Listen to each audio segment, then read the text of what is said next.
Hello everyone, my name is Alejandro and this is Assignment 5, Legend of Zelda, the pod update.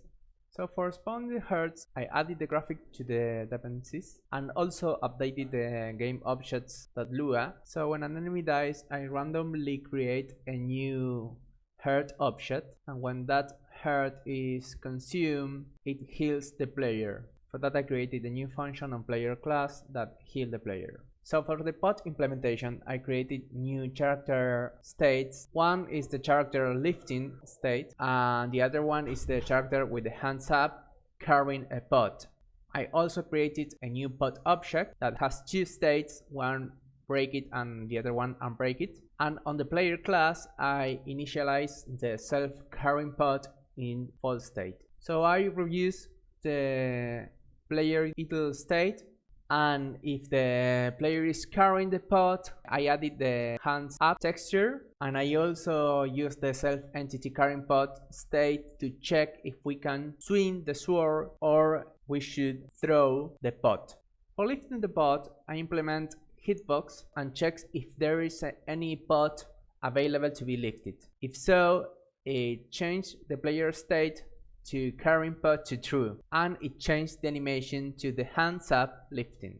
As the player lifting state is a subclass of the player idle state, if we cannot lift any object, we will return to the idle state. I also updated the player walking state, so when we are walking, we check if we are carrying the pod, and if so, I added the hands up texture to the walking texture. I keep the same name so we could reuse this class, only adding the hands up string in case we are carrying the pod.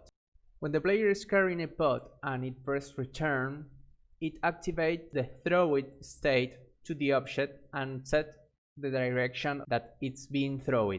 So in the room rendering, we check if the object is thrown, and if so, we twin the object, checking for wall collisions to avoid throwing the object outside the room limits. And when the throw it pod gets its new position or collides with an enemy, it activates its destroy function and it changes its state to broken, and after that it disappears. Alright, so that's pretty much it. I hope you enjoyed and I see you in the next video. Bye.